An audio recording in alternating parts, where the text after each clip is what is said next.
नमो नमस्ते स्तुषभाय सात्वतां विदूरकाष्ठाय मुहुः निरस्तसाम्यातिशयेन राधसा स्वधामनि ब्रह्मणिरंशते नमः। प्रिय बंधुओं, ज्योतिष धर्म चैनल में आपका स्वागत है। इस गीता ज्ञान गंगा प्रवाह के एकादश पुष्प को आज हम श्री राधा कृष्ण के चरणों में समर्पित करने के लिए एकत्रित हुए हैं। बंधुओं, जैसा कि आपने पूर्व में सुना कि दुर्योधन ने द्रोणाचार्य के पास में जाकर के दोनों सेनाओं का तुलनात्मक व्याख्यान प्रस्तुत किया कि हमारी सेना उनसे अत्यंत बलवान है।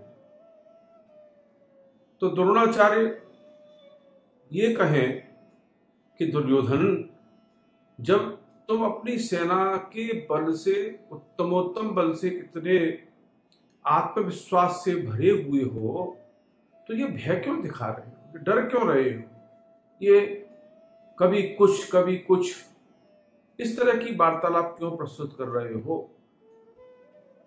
तो उससे पूर्व भी दुर्योधन कहता है, मैं इसलिए सब कह रहा हूं कि अयनेषु च सर्वेषु यथा भागम अवस्थिताः भीष्म मेवाविरक्षन्तु भवन्तः सर्व एव हि।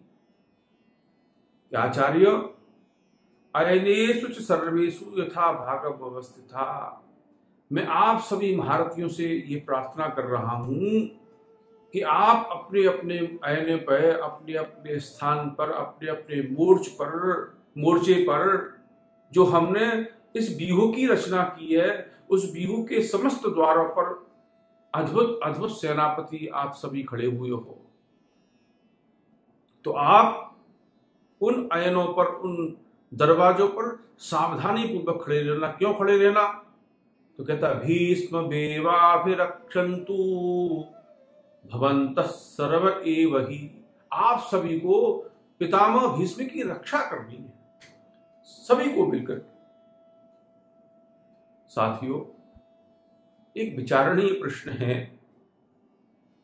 क्या भीष्म अपनी रक्षा करने में सामर्थ्यवान नहीं है?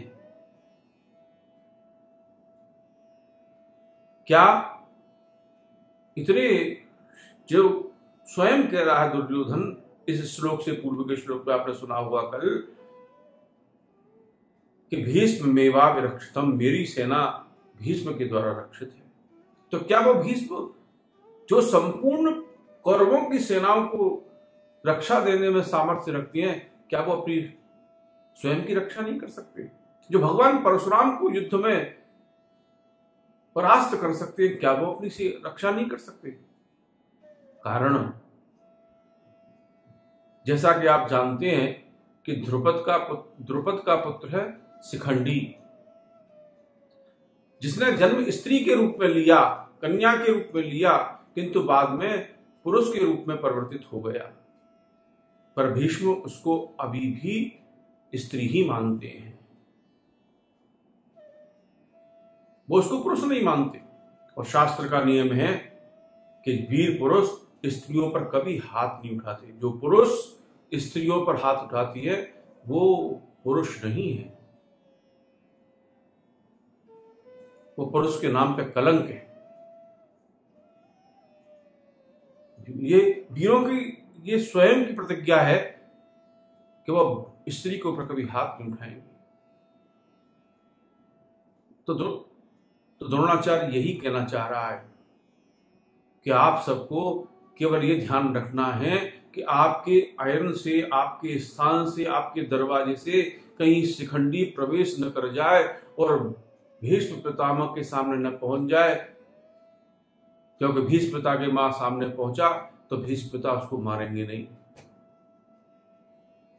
तो आपको ये ध्यान रखना है, केवल यदि भीष्म की रक्षा होगी, यदि भीष्म बचेंगे तो हम सब कौरव बच जाएंगे। क्योंकि उनकी एक और प्रतिज्ञा है साथियों कि मैं युद्ध में 5 पांडवों को छोड़ करके नित्य 10,000 पांडवों वीरों का संहार करूंगा। तो अकेले ही भीष्म पर्याप्त हैं इस युद्ध में विजयश्री को दिलाने के लिए।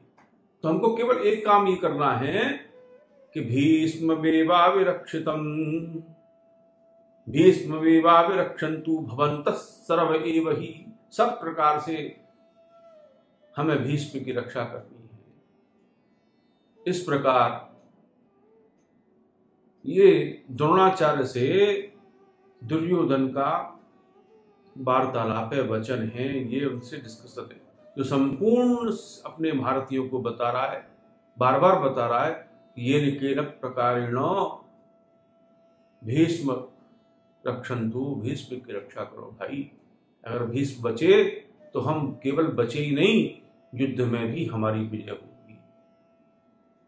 इस प्रकार यह 10वें श्लोक की व्याख्या भगवान श्री राधा कृष्ण के चरणों में समर्पित आप सभी के कल्याणार्थ उपस्थित। जय जय श्री राधे।